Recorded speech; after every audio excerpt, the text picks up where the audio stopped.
Well, greetings and salutations to everybody out there in YouTube land. I'm your host once again, Dan Thornton. I want to thank you to the for coming on into this game day Lions Talk Live. We got a big one here. We got Tampa Bay against Detroit. It's an opportunity for each of the teams to come on out and show why they are the top of their divisions, why they should be considered one of the top teams in the NFC, etc., etc. You've got a matchup between two teams with an edge on them, a chip on their shoulder, whatever you want to say. The Lions obviously had a great start to the season, but the other part of that is the Lions want to prove that, hey, they're not just one-hit wonders. They are a legitimate threat in the NFC overall, not just the North. So with that being said, we want to look at some matchups going into today.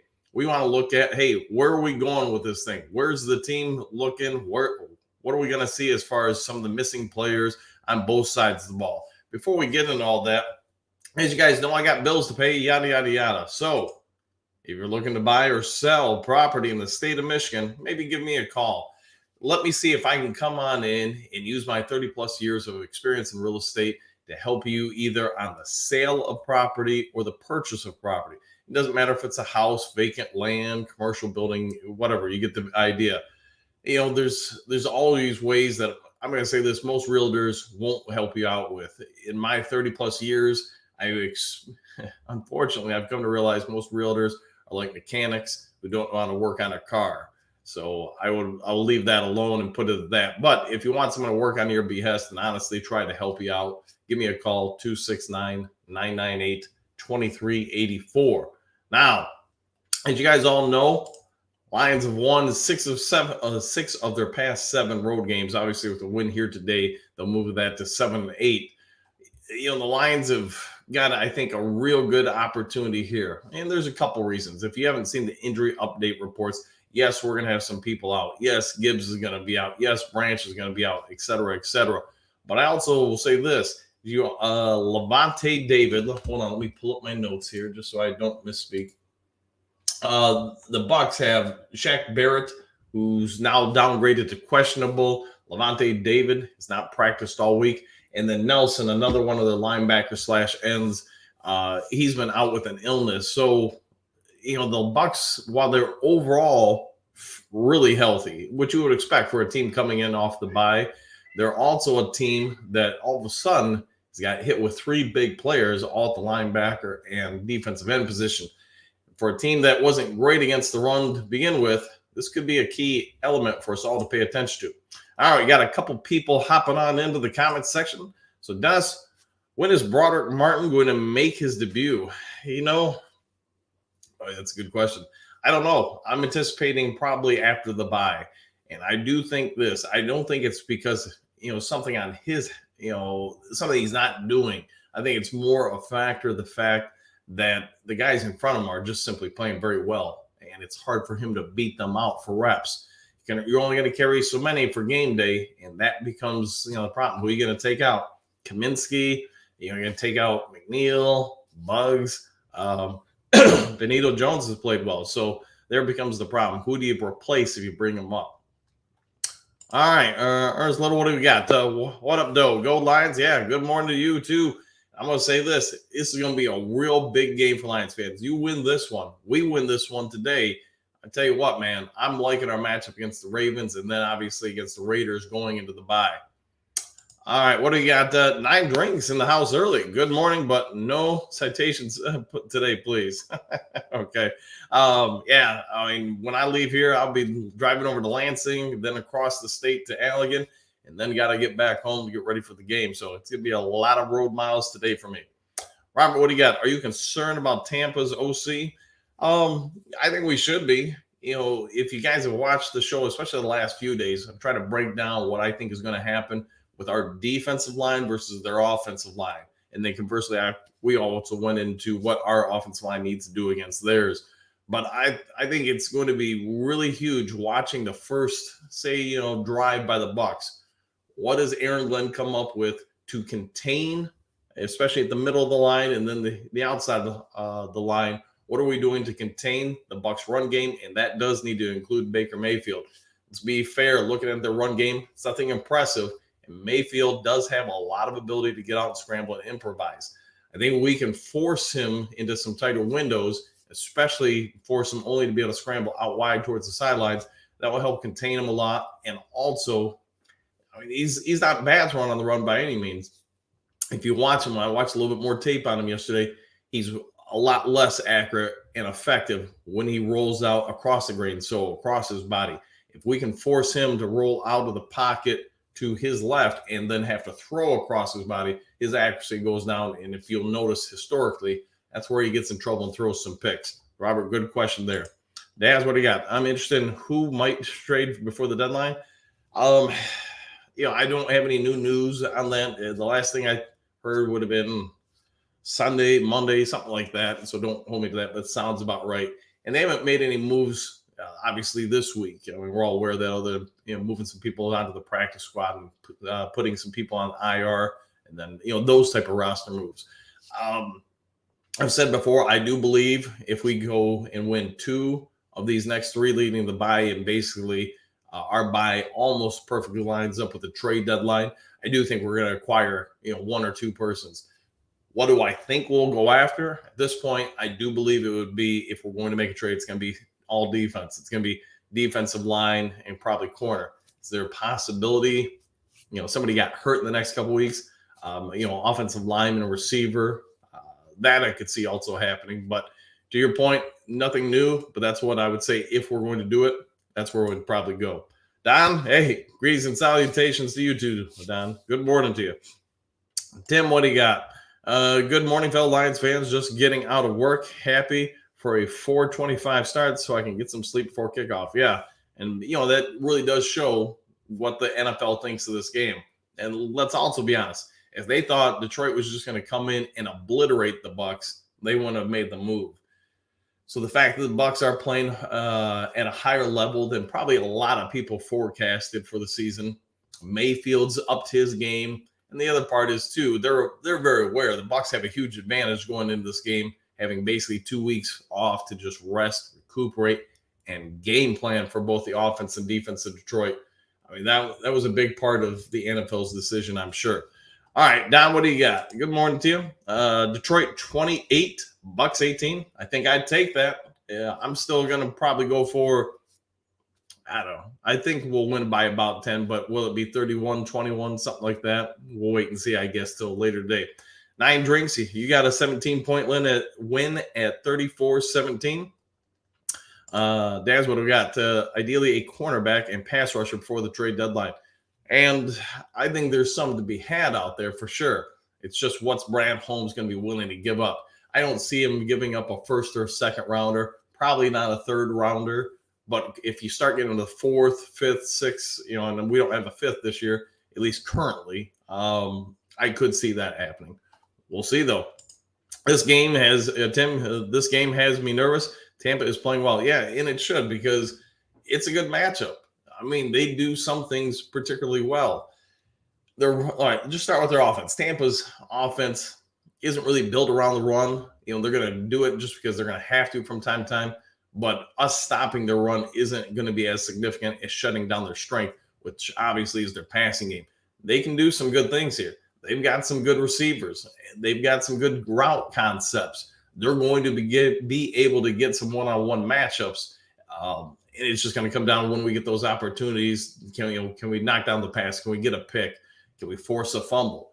I think whoever really gets, I'd say, if you can get 2 turnovers this game from the other team, you're probably going to win. So if we don't turn it over, that's going to be a huge plus for us. And the other part to consider is our offense and defense.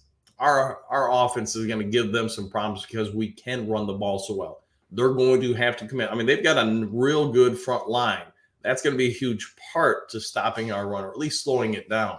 The thing that I really am considering is an issue for the Bucs, if the latest injury update later yesterday for the Bucs is accurate. You got 2 starters and 2 starters and 1 key backup, all in the same position group, that are now going to be potentially out for today. That really changes their linebacker depth. That really changes not only the starters, but one of the key guys behind them. It also changes since Shaq Barrett and Lamonte David are both used as pass rushers a lot. It changes some of your edge concepts. So now you're going to be bringing in new players who maybe didn't get the amount of reps this week, maybe aren't as versed at some of the terminologies or setups you're going to do on certain situations or packages that Detroit rolls out. I think it's not an ideal matchup for the Bucs for sure. Now, if that starts getting going for us, then the play action becomes even deadlier. And I think that's where this game is going to be won or lost by the Detroit offense, in my opinion. If we go out there and we put up 28, 35 points, I think this game's over. I just don't think the Bucs are going to be able to put up enough unless we do something to hurt ourselves with turnovers. Now, as far as our defense, like I was saying earlier, I don't see the running game of the Bucs giving us huge issues. It's going to be some of the concepts the Bucs run, especially at the intermediate and middle of the field level. I think those can give us some problems. It's nice that we have Kirby Joseph. It's nice that we have Walker, Sutton, some of these guys. But if we don't get home, if we can't put consistent pressure on the Bucs as far as Baker Mayfield, then I think he can do a lot of damage to us. All right, Tim, what do you got? Do you think Montgomery goes over 100? Yes, I think he'll be. How about this? He'll be somewhere between 85 and 115 yards, somewhere in that range. It could go a little bit higher. I don't think it could go much lower. I think he's going to get his opportunities today. Will Gilmore be activated today? I would say there's a high probability because if nothing else, you're going to want him for depth out there. It'll be interesting to see if let's just say 9 that he's in there, he's playing. What do they do with the safety help over him? That'll be a real tell where they think he's at with things. If they're committing, so we talked about yesterday, I think we're going to get a lot of single high safety out of us and move Walker up into the box. And Walker is more or less going to be a rover, help against the run. Baker Mayfield, if we're forcing him as I anticipate, because of how our defensive line is going to try to penetrate and eat up the lanes, Mayfield will only be able to go out wide, and that's going to make it easy for Walker to get from sideline to sideline. With that being said, if Gilmore does have to come in or any kind of real backup, how they now position Kirby Joseph, cheating towards him more and more, that's going to be a real tell where they think that cornerback is with their progression. All right, what do we got here? Lena Insider. Kirby isn't playing deep like last year. Walker has no hands and is a better tackler. Understand why they don't switch. That's up to Aaron Glenn. I just think they try to, in my opinion, keep Walker up on the line more because he is far better against the run. He is a pretty sound tackler. He's not a playmaker. I agree with you 100%. I've talked about it in this channel for a while. I like Walker. It's just he's the guy that nearly makes the play, nearly gets the pick, nearly gets the fumble, nearly gets the deflection. And that's the problem I have with him. But with Kirby, I really do like him. It's just he hasn't made some of the pick plays that he did obviously a year ago. All right. Dorsey has been activated. Yeah, I know that. It's just whether or not he's game day designation. So we'll have to wait till later today to know that answer. All right, Robert, I live in Florida. I was in Tampa yesterday and we'll be going to the game with 5 other Lions fans. So many blue shirt Lions fans everywhere. We'll be representing well. Yeah, and let's be honest, this year, the Lions fan base, you found them. I mean, they've been at all the games. I don't think it'll be easy for us to ever forget what it was like at Lambeau Field after the game when it was just a Lions wave in an end zone, all singing the fight song, cheering the team on in the Amazon Prime post-game interviews. I mean, that's something as Lions fans we don't see very often. Phil, good morning to you too. Good morning. Hopefully you're doing well and ready for the big game today. Cloud, Tim absolutely does. Okay. What's the status of the Lions O-line for today's game? Be my anticipation, Big B is going to play the right guard. You'll probably see Glasgow over at left. I really doubt Jonah Jackson's going to play. Dan Skipper is back. I'm going to guess he'll be a game day move up. And I know they already mentioned he's healthy and activated again. So he'll be one of the primary backups. I want to say Matt Nelson's back. It's either next week or the week after that. So he'll be back soon. And then, I always forget the rookie's name, Scoresdale, or you guys know who I'm talking about, the 5th round pick.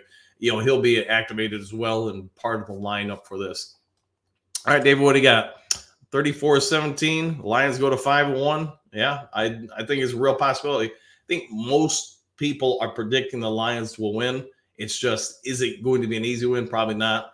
Could it be a Lions loss? Absolutely. I mean, I don't think we're going to beat them up like we did Carolina. We'll see if I'm wrong, but I am anticipating the Lions to win. Okay, what do you got, Tim? I'll be at the game next week at Baltimore. Another game that has me nervous. Yeah, but I do like the matchup against the Ravens, actually more than I do with our matchup against the Bucs. Ravens have, they do have a very good defense. Their wide receivers, though, for their offense and the run game, just haven't been great. And I'm not including Lamar Jackson with that running game. He does run and such. I'm talking about the running backs and things of that sort. But I will say this. We get past this game, we're also going to get some healthy players back. I'm going to guess Jonah Jackson will be back next week against the Ravens. I also think Brian Branch will be back. Gibbs, I don't know. I think he'll be back, but hamstring injuries, man, that's no joke. There's a real opportunity here today. Mike Evans, I get he's not 100%, but man, if he comes out there and something happens where he tweaks that thing, he'll be out this week and more likely 2 weeks after that. So, anywho, I think y'all get it that this is going to be a big game. I think it's, like I said, it's going to come down to our offense versus their defense. We put up, high 20s, mid 30s as far as points. I don't think the Bucs have a chance. I just don't think they can match us with that kind of firepower.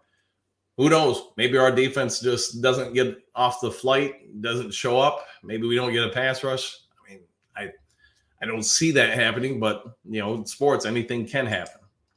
We need to go out and get Max from Las Vegas Raiders. Yeah, I would say he'd definitely be a huge upgrade. But David, my question to you would be, what are you going to give up to get him? I mean, the Raiders are I'm going to assume, want like a first and a third or something like that. And Brad Holmes, I just don't think he's built that way. I don't think he's going to give up that kind of draft capital in order to acquire somebody. If I had to pick a spot on defense to make that gamble and put that kind of emphasis on, it would be on up front as far as the pass rusher, defensive end, defensive tackle, something along that. And give a second and give up Houston or Harris. Maybe, I guess. We'll see what happens. Sorry, I should put your comment up there so everybody else knows what I'm looking at. But anywho, I do think as far as, if you're looking for some offensive ideas, I think St. Brown's going to have a pretty good game. Laporta, if he is healthy, he's going to have a pretty good game. Goff, I do think will have a good game. And I get the narrative. Goff doesn't play well on the road, but you guys heard me bring it up earlier this week. I did some research, at least during our last year or so of our big run. I mean, in the road, he's, like I said, we won 6 of 7 games. He's got 8 TDs, 1 pick. He's completed roughly 67% of his passes for just over 1,600 yards. I mean, I get those aren't the same numbers he does at home, but I would also counter that by saying, do we run the ball more and grind it out more on the road than we have at home? And that's, I guess, I'll leave that up to you guys to debate. All right, Phil, what do you got? Does Campbell finally start looking like a first-round pick today? I think he's played well. I will say this. I think if he was on a team with not as many veteran backers as Detroit, he probably would be starting. I'm not saying he's played perfect by any means, but I think he's played overall pretty well. It's just like he's in the same position as Gibbs. Are you putting Gibbs in to give him reps, to take away reps from Montgomery? The way Montgomery's played, probably not. Barnes has played very well. Anzalone, outside of the Seattle game, I think has played very well. So do you take those guys out just to give Campbell reps? I think the answer is the coaching staff's making both of those players earn their reps, regardless of where they were drafted. Gary, Max has a history of alcohol. I don't think with our culture, if we would trade for him. Yeah, I get he's had some struggles in the past. I'm not sure if he's really had any struggles the last couple of years. Maybe I'm wrong. You guys may know more about that than I do, just because I don't follow the Raiders as nearly as closely as I do the Lions. But with that being said, I think there's probably a lot of things, and especially the cost to acquire someone of that level. And just like when I think I started telling you guys, I do know or I am aware that we did call Denver about one of their corners and another corner being Surtain. To me, that's just kicking tires. Brad Holmes doing his due diligence just to check the options and things of that sort. I just don't think we're going to give up that kind of draft capital in order to acquire someone. It'd be great to have Surtain or any kind of stud player like that, whether it's a defensive line or in the secondary. I just don't see it being part of this regime to give up that kind of capital. Maybe I'm wrong. We'll see.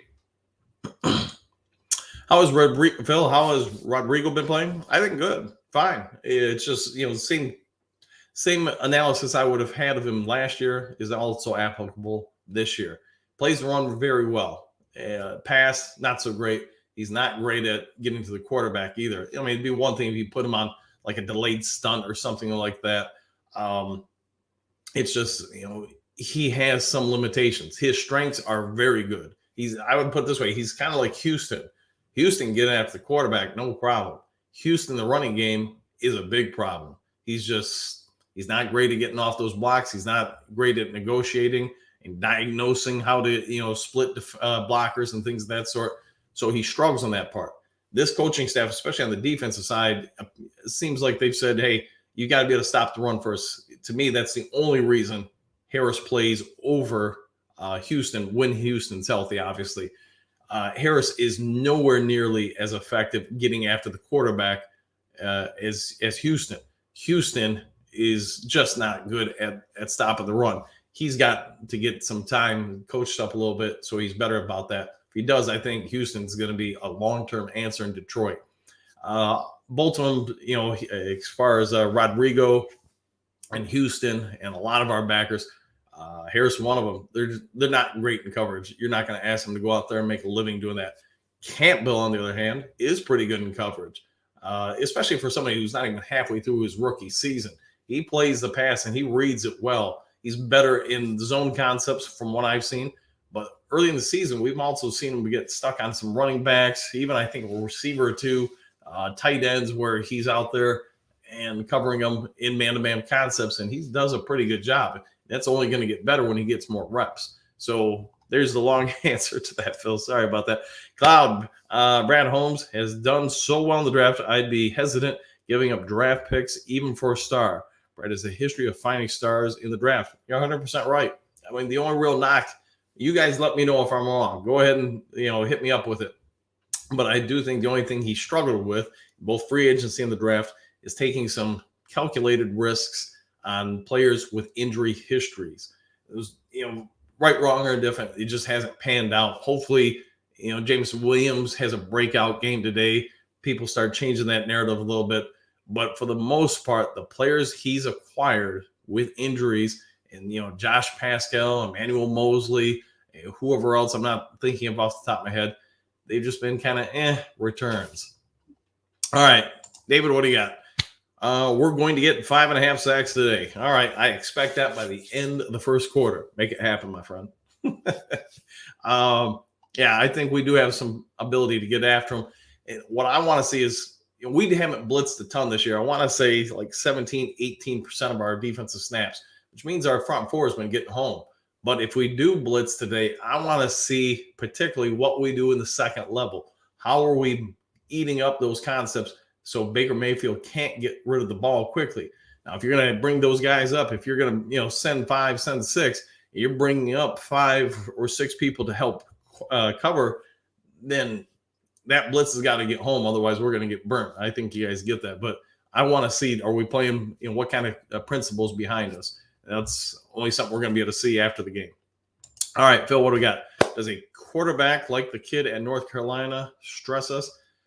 No, but I mean, I think if I understand what you're saying, like Bryce Young, I mean, Bryce Young, why he's to me, if I was going to be a defense coordinator, he'd be a pain just because the window in which you can hit him, obviously you can't hit, the neck up, you can't hit the waist below.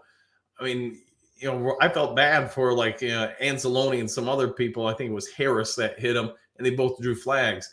It's just because if he starts moving down to brace for it, I mean, his window where you can legally hit him now just gets incredibly small. The other part is, the kid can scramble. So he did a lot of like Patrick Mahomes stuff where a lot of other quarterbacks, Mulder or not, would have got sacked, but he's pretty quick. Michael, okay, we took out the Bolts. Let's take out the Bucks. Florida sweep. Yeah, I'd say, yeah, let's go for it. I think there's a real opportunity for that. Like I said, I'm already predicting that we're going to get the win. It's just, I would say this, I wouldn't bet the farm on it, but I'd say I'd bet them half Diet Mountain Dew on it. How about that? 9 drinks. Tampa thinks they will shut down Hutchinson today. Any thoughts? They do have some good tackles, both on the right side and the left side. I think, Hutchinson is going to be a problem for any tackle in the NFL to block consistently. Doesn't mean somebody can't win 7 out of 10 snaps against him. It also means 30% of the time he's getting past them and getting pressure. So what I would hope is we can get that from 30% to 50%, 40%, because it's impossible unless the tackle just is terrible, which he shouldn't be starting then or out on the field, to win a high percentage of them. So you got to make them pay when you do get wins against the tackles.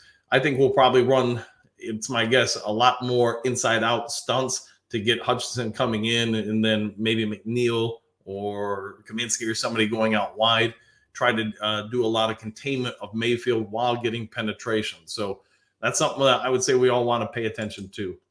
All right, Dr. Detroit, good morning to you. J-Mo, Gibbs, and Campbell need to do a way better. Yeah. I mean, we've got some younger players, like you're saying. I think Jameson Williams has an opportunity today to have a breakout game. It's my guess the Bucs are going to put, legitimately 8 to 9 guys in the box the majority of the time. But man, that also means there's about 0 opportunity you can double St. Brown, Jameson Williams, or Laporta. One of those players is going to, or whoever else, Josh Reynolds, Khalif Raymond, whoever else, somebody's going to have one-on-one 99% of the time. That means somebody, as long as they can win it at the line, they're going to cause Tampa Bay some problems. Lions can take advantage of that. I think we'll be okay. The other reason why I think, Tampa will consistently have 8, 9 people in the box, they're going to do a lot of things to try to confuse our line and our blocking assignments, because they do blitz a ton. So that's something our line, if our line and our blitz pickups are sound, and I'm not going to keep going about it. We've talked about it all week about, I'm expecting a lot of, say, 21 personnel. So if you don't know what that means, 12 or 13 personnel, you've got 1 or 2 additional tight ends out there. 21 personnel, you've got 2 backs out there. I think there's a real opportunity for Detroit to play a little bit more 2-back today because of the blitzes that Tampa is going to do.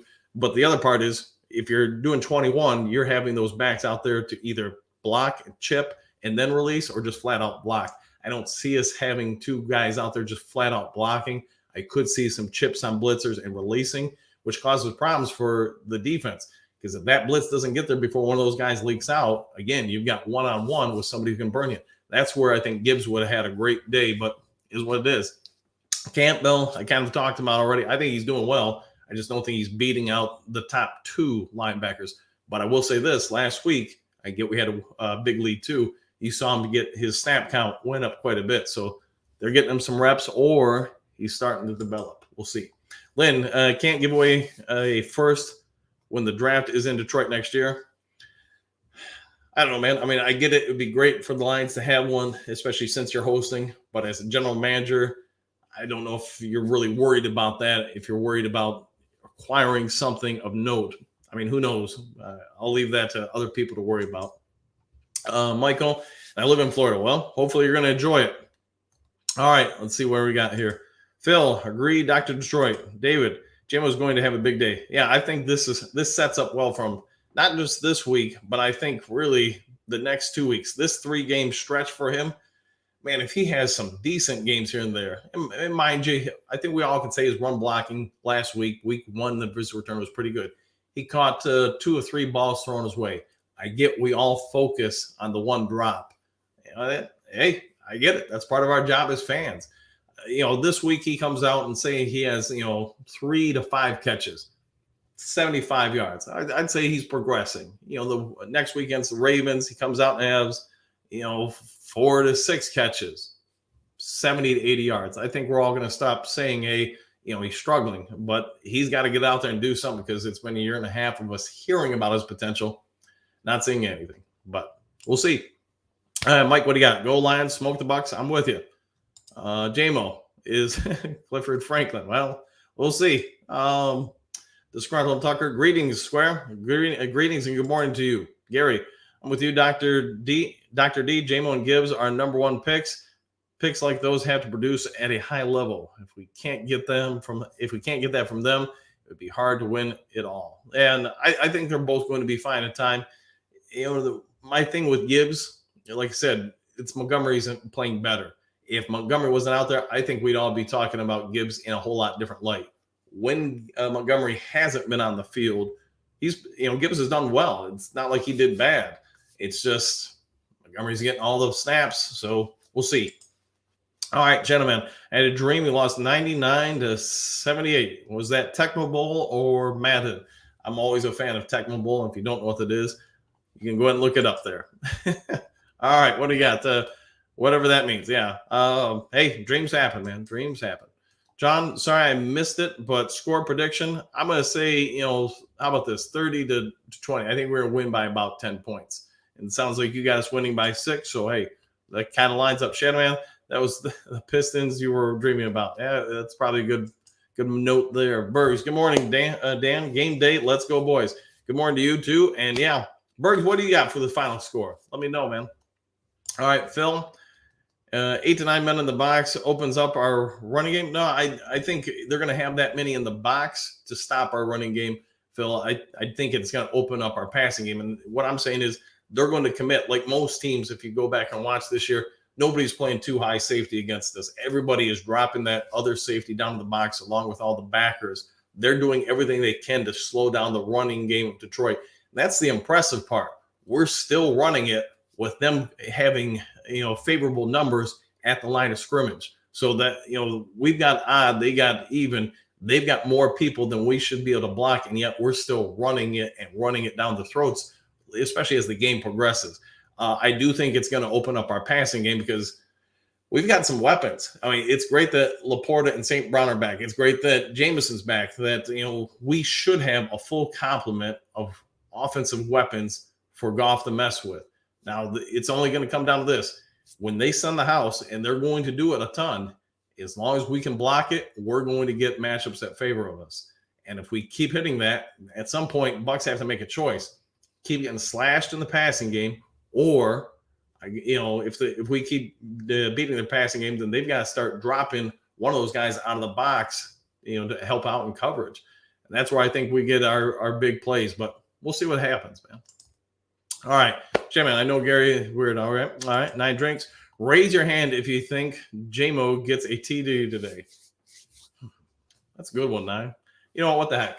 I'll raise my hand. I think there is an opportunity today. And I think the Lions, if they get an opportunity to try to force it to him to help build his confidence, they probably are going to. And I would expect some trickeration involving him. All right, we'll see. All right, Michael.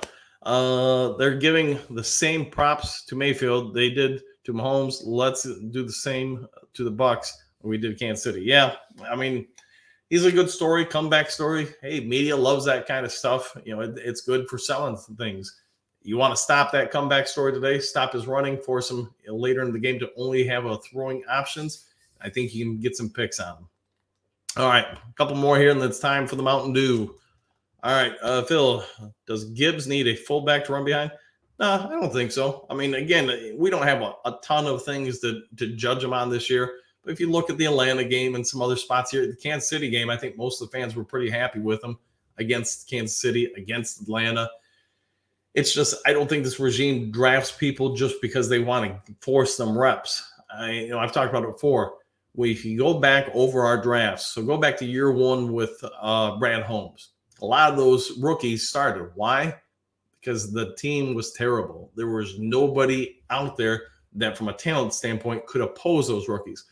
That could be true last year as well. A lot of the guys simply that we brought in were better than the veterans. One of the best statements you could probably say when you look around this team is when the Lions took over, Romeo Quara was a starter. And he's not the only one on this team. Tracy Walker was a starter. I think you get the gist. There were a lot of guys on this team that were starters that now are coming off the bench.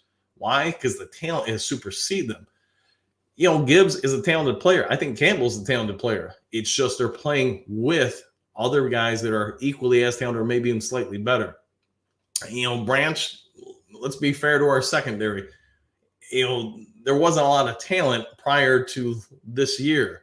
So Branch had a better opportunity, just like Kirby Joseph, just like Cam Sutton signing, to come in and take a starting role because everybody else wasn't at their level. Hopefully that makes sense. So, all right, keep it going here. It's also why Broderick Martin isn't getting snaps or even activated because the guys in front of him are simply playing better right now. All right, Michael, what do you got? 42-13 Lions? I think all Lions fans would take that. Bergs, 24-17.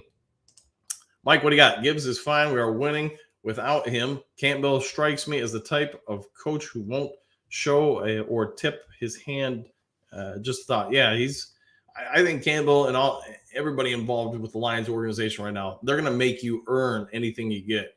And, that is what it is. I think these players are fine. It's just they're not going to be given anything. All right, Phil, if Goff get banged up, can Teddy pull the load? That's one question I had. Teddy, and I don't know why he wasn't around at practice. Was it Friday? I want to say it was Friday he missed.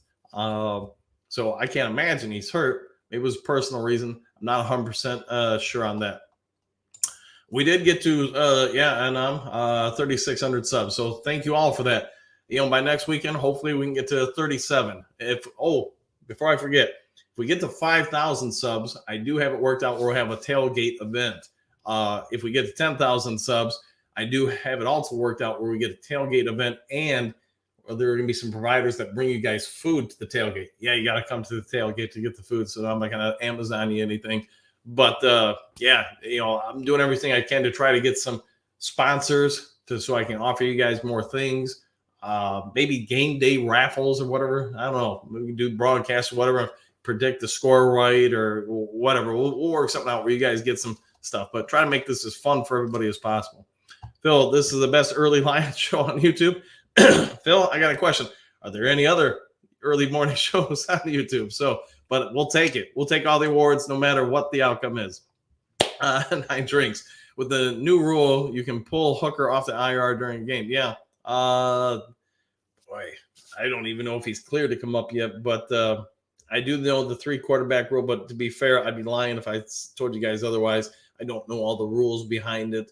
I think they could activate somebody if needed, but to be honest, I'll have to look into that more. I don't want to, stir you guys wrong. All right, Drex, what do you got? You see the article about Goff getting compared to Brady and Manning? Seems, he's played well for about, I guess you could argue, when they made the switch in offensive coordinator his first year. I'm going off memory here, but I want to say just during that time, his first year here, when they made the switch, he was the number 4 quarterback in the league during that time. Last year, I guess it depends on who you're asking, but I think we could all say he was a top 15 to 10 quarterback at least. And then this year, he's, again, depending on who you ask, a top 10, top 5 quarterback in the NFL. So if you look at that, then he's played pretty well. I guess I'll put it that way. Dr. Troy, I like having a Hooker behind Goff. Me too, man. All right, Phil, 50K subs by airtime today. Yeah, that'd be great. And I tell you what, Phil, you make that happen. You get 50,000 subs here. I will send you a month's worth supply of Mountain Dew. So see what you can do on that. I'm going to put you in charge of that. Bergs, best Lions show on YouTube. Thanks, Dan, for what you do. Hey, thanks for that compliment, man. There's a lot of real good content creators out there. So I do my thing. Hopefully, it's going to work for some people. It's going to not work for other people, and leave it at that. But the good thing is, man, if you're a Lions fan and you want to listen to something in the car ride or whatever, there's tons of people out there doing this stuff. Maybe other people make, good money at it. I know I do it just for fun. I get enough probably each month to pay for my Mountain Dew. So I call that a win. So good. There we go with that. Phil, WSN has an early show, not even close to this one. Well, wasn't aware of that, but I'll have to check on that. But I'm glad you guys are liking it. How about that? So, I don't have a good feeling about this game. A lot of people are saying that, and I just think it's because hey, if the Bucs didn't have the week off ahead of us, there probably a lot of people would feel better about it because they would probably have a few more injuries than us. If you missed it at the start of the show, they've got 3 linebackers / ends that are questionable today. And if they are all out, Levante David, Shaq Barrett, and the other guy, I want to say his name was Nelson, and the Bucs run defense is really going to suffer. Probably a little bit of their pass rush too. Do I sell cars too? I used to restore and flip them. I don't really do that anymore. So not so much anymore. Just you got to pick your battles, man, between coaching and real estate, doing this. It's just you only got so many hours a day. And as I'm getting older and into my 50s, one thing I have learned, man, is I don't want 50 jobs anymore. I like my 3 or 4 jobs that I do, because I don't think any of them are work. And that way I have more time to do other things with family, my kids, stuff like that too. All right. Dr. Detroit, sometimes when you take a week off, you are rusty. This is also true. So it can work either way. Yeah. And I would say this, Dr. D, you're pretty spot on with this, because how many teams right before the playoffs give their starters, think about Green Bay a couple years ago when we started this win streak against them, let the guys play for a quarter or half, whatever it was. And then, man, they come out against whoever they played that first week of the playoffs, and they just looked off. So you're 100% right. And if we can come out and get an early lead on them, if they're rusty, and now they're forcing things, man, this game could get bad for Tampa, but I'm not anticipating that. We'll see. All right, John, what do you got? Goff is doing what they need him to do, being a great game manager like Brady was. Yeah, that's pretty spot on. I mean, Brady wasn't going to improvise a lot and do a lot of this, that, or the other thing to win games, but he managed the team, managed the game. And I think nowadays a lot of people are revisiting that huge run the New England had during his stay there and go, man, was it all Brady or was it Belichick? Because Belichick, and he is struggling without Tom Brady. Is what it is, though. All right, and I'm enough to pay for his 84-cent Mountain Dew. It's okay. Yeah, that's about right, man. Yeah, I make enough a month to pay for my Mountain Dews for the month. Phil, I am 51. Well, at least in about doing math here, about 4 weeks. Yeah, that'll be my 51st. All right, Man Bear, good morning to you too. Hopefully you're enjoying it. Dr. D, morning to you. Whiskey, good morning, Pride. Going to be a great game today. A good game today. Yeah, I agree. Yeah, it's this will be a special one. We should have some good announcers. I haven't bothered checking to see who the announcers are, but with Fox flexing it, it's going to be a prime time setup. And let's also be honest, the players are aware of this too. The coaches are all. This should have very much a playoff atmosphere feel. So you want to see how people do under a little bit of pressure. You guys know I do scouting, everything, and I'll use to the day I die this example, a dude by the name of Randolph Keys. This is for basketball, but if the game was 20 points up or down for his team, you would have thought he was Jordan out there, just destroying people. That score got down to about 12 to 10 points or less. He couldn't bounce the ball off his leg any faster if he tried. Not everybody handles pressure well. And you guys can probably, think about it at the NFL level. There's a whole lot of players that when the pressure starts getting on, they don't shine no more. And this will be a great test for not just the players, but the coaches. How do they handle the pressure of a big call, a big moment? I've been vocal. I think Dan Campbell, Aaron Glenn have had moments during their tenure here where the pressure gets on and you can see it affect them. Goff, I still don't think the Rams should have ever traded him. He was whatever he was, 23, 24 when they got rid of him. Man, he's taken you to the Super Bowl. He's been to 3 Pro Bowls. It's pro sports. I get it. You're going to write somebody off pretty quick if you think they're not going to end up being the guy you wanted to be. But how much better off would the Rams be now if they would have kept those draft picks and kept Goff? Stafford, even though I love him, he's 35 now, beat up as can be. I mean, he's closer to being retired than he is playing. Where Goff, man, he just hit in his prime. So if Goff comes out and has a huge game today, I think that's going to change a ton of the narrative against him that, hey, he can't do this or that. There's people, hey, let's be honest, there's people on both sides of the fence with him. I don't think the moment really gets to St. Brown or some other guys, but this will be a great opportunity for us all to get a real good idea. Where is this team emotionally and mentally? Are we going to be ready for the big games, especially the playoff games? All right, I rambled on to probably too much for that. BD, what's up, man? Good morning to you too. All right, Michael, there's a video out there that shows Barry Sanders destroy the Bucs single-handedly. And I'm old enough so I can remember watching Barry when he was drafted, when he played, when he retired. I'll still probably say until the day I die, I thought Bo Jackson was the best running back I ever saw. Just freaking nature. Doesn't mean Barry was any less than him, just different. But let me tell you, Barry Sanders, back in his day when he was playing, just some of the best runs you ever see. Only got back to the line of scrimmage or maybe a 2 or 3 yard gain. He was just crazy. Who's out today? We'll know in, what is it? It's almost 8 o'clock. So we got a few more hours. So we're going to know who's in and who's out. All right. Morning. Gibbs is out if you didn't know that, but Gibbs is out. Who else? Jonah Jackson's out. Probably missing a couple other people, but there's definitely some people out.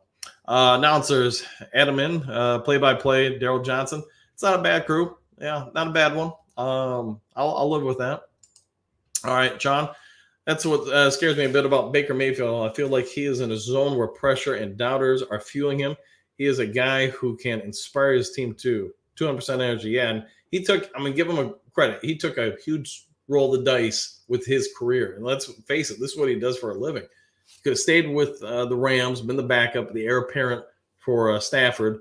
But he said, you know what? I'm going to take less money to try to be a starter somewhere. And so far, that's paid off. His teammates all seem to say the same thing. They like the guy. He's got a lot of fire and brimstone in him. He's powering this team forward. So I'm happy for him. I don't wish ill on anybody. I hope he throws 20 picks today, naturally. I hope he does that and, just has to get pulled from the game. But as far as the rest of his career, if it's not against Detroit, I hope he plays well. So hopefully he can throw those 20 picks in the first quarter. All right, here we go. One funky. I'm still not a golf guy, but I will say he's gotten way more poise since he's gotten here. Yeah, and I think some of that is probably you go through what he did. You got two choices. You can get beat down by life or you can rise above it and push forward. I always tell players I coach, I don't care if you mess up, just fall forward. And I think you watch like some of the games this year where he's thrown picks. The golf, I know when he was with the Rams, that probably would have emotionally messed with him. But that being said, he was also a 22, 23-year-old kid. He's now 28 or 9. He's got a wife. Life's changed. Throwing a pick maybe isn't as emotionally traumatic on him as it once was. So I think he is maturing. And he could be him and Mayfield. They keep coming out and playing well. NFL might start revisiting some teams. Hey, just because a guy doesn't pan out right away doesn't mean he's trash. Maybe he just needs more time to develop. We'll see. Do you think our grudge formations play against JMO's strong suit? I think until JMO shows me that he can beat press coverage, what the Bucs are going to do on him a lot, and really, to be honest, they're going to do it to St. Brown too. If he can win that and win it, 60, 70% of the time, he's going to be a problem for the Bucs or any team. Right now, though, when I watch him, he doesn't win that, I think, 50% of the times. So he's got to work on that. And to me, he's still a rookie. I mean, he played last year, all that stuff, but I kind of write that off. I mean, he still wasn't healthy, still didn't have confidence back in that, ACL and knee. He's doing what a lot of rookies would have done. But this year, if he gets steadily improved every game with his release, his hand mechanics to break the press, his rips to get on, the hands off him of the defender. That's what I want to see, because then he's progressing. The speed's not going anywhere. His athleticism isn't going anywhere for the foreseeable future. So it's going to come down to techniques. If he does that stuff better and better, I think he's going to be, I'm not going to say he's going to be an all-time great player, but I think he'd be a pretty good player. All right. Sorry if I went on too much for that. Emmitt Smith was no slouch either. No, I would agree with that. He was pretty good. I kind of knew what you meant by the formation. We'll see what happens. I do, like I said earlier in the show, I do expect some trickeration. I do think they're going to do some sweeps and other plays to get him in space. And with the Bucs having that many guys in the line, there could be a real opportunity for the Lions to hit one or two plays for big yards. Barry was like a pinball. He was special to watch. Loved him, yeah. And just super calm dude. Him and Calvin, obviously two of the greatest Lions players of our lifetimes. He's been pretty great. Reminds me of another guy by the name of Robert Porcher and Michael Kofer. Those dudes were great defensive players and just not loud, not boisterous, yada yada. All right, a couple more, and then I gotta hit the road. Don't forget the thumbs up. Yeah, I have no idea where we're at. You guys probably know more than what I do. If you guys can, go ahead and hit the thumbs up. If you haven't yet subscribed, hopefully you can think about doing so. My next game day, I'd like to try to make a push for 3,700. All right, and thanks for pointing that out. All right, Ed, what do we got? Do they go deep to JMO today? I do believe so, and not just him, but other people, because the way the Bucs are going to play against us, the way they're going to jam the lines and overload the boxes, I do think there's going to be some opportunities there. I'm not going to say anybody's foolish if they don't do it, but you're going to have to try to pull them out of that coverage. And one of the ways to do it would be to hit some, deep 9 routes, fly routes, etc., streaks. You do that a couple times. Not only you get points, but you're going to force the Bucs to make a choice. Keep giving this up, or I've got to drop at least one of the guys out of that box into the secondary. We'll see.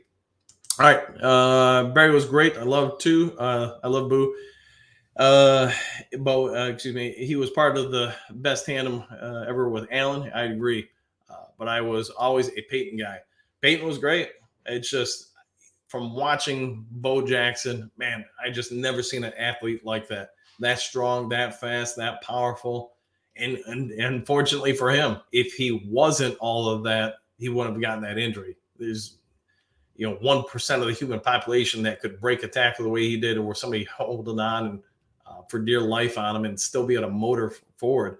He was just never seen a physical athlete like him. So go with that. All right, Gino, another example of a quarterback that is saving his career. Yeah, but again, sort of like Mayfield or Goff, a little bit older, a little bit more mature, able to handle some moments differently. Maybe the pressure doesn't get to him as much. Mike, what do you got? I am glad to hear Mayfield has 2% energy. He's going to be running for his life today. Yeah, I'm hoping you're right with that. I'm hoping we're getting him pressure and not allowing him to escape the pocket and throw against his body while rolling to the left. Is not I hate autocorrect. Yeah, it happens, man. Gets me a lot of times on that and voice to text. All right.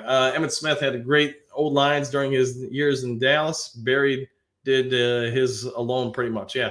And Barry had some in the early 90s. He had some decent lines, but then you test my memory here, but I want to say Eric Andolsek got killed. I want to say he was clipping the bushes in his front lawn, and some the semi driver, I want to say, fell asleep. Semi went off the road and killed him and hit him. And then obviously they had the Utley incident and just stuff like that. Is Goff's girlfriend? No, he has a wife. Well, I guess I'm not privy to that. We'll put it that way. Robert, hey man, you have a great videos. I really like your video last year explaining why Hawk was overrated. How excited are you for Laporta, dude? Has great instincts. Thanks for that, Robert. Here's what I'd say. So when I compared the two, my problem with Hawk was two things. His run blocking was meh, and then when he comes out of routes to the sidelines. So when he goes forward and then has to cut out, at a hard pace in order to be where the ball is. Too often, like Laporta goes straight out. He plants, cuts, gets out. He's first to the ball. The problem with Hockenson is when he would cut, his cuts weren't so strong, so he would kind of glide towards the sideline. The problem is your defender, I really need to get a coaching board here. But all right, Hawk's going towards the sideline here. The defender can jump the route. So, I put this in that video last year. Watching those breakdowns, there's a reason why Goff keeps throwing picks to Hockenson. It's not that, he's just like, hey, I don't want Hawk to get the ball. It's just when Hawk comes out of those cuts, the defenders are allowed to jump the ball. The one that really sealed the deal to me was against Seattle. I want to say it was like first play of the third quarter. I I thought Goff made the right read, but Hawk also didn't, come out of that cut right, and it was a pick six for Seattle, and really the Lions were scrambling from that point on. It's part of any professional sport, college sport, heck, you can say high school sports. The margin for error is pretty small, and unless I'm missing something, Goff hasn't thrown a pick to a tight end since Hawkinson's been traded. So I do think Laporta is going to be a pretty good tight end for a long time in Detroit. And by pretty good, I think he's got a chance to be elite. I don't like calling players elite, especially when they haven't even played half of their rookie season, but I think he's got a chance. I think Branch has got a chance as well. All right, Zach Berg. All right, it's 55 minutes, guys. I keep doing this for a while, but I do have to get to go in and get morning Mountain Dew and get ready for work. So I'm not going to do a pregame show today. It's just I think it's a little too much lines, and really what I'm going to say in that I haven't said here. So I will do a postgame show. If you haven't yet subscribed, Lions Talk Live, why the heck not? Go ahead and hit that button. Help us make the run now to 3,700. Hit the like button, the subscribe button, all the other buttons. If you guys come up with any questions, leave me a comment. I'll try to get to it. Otherwise, hey, enjoy the day. Watch how both lines play. I'll give you my thoughts on that. And then as far as defenses for both teams, I would start breaking down what's going on with watching the safeties. There's one up, two back, whatever. And then, like I said, watch that in between the lines. You got a pretty good idea what both teams are going to do. All right, enjoy your day. We'll see you later today on the next Lions Talk Live. Take care, everybody.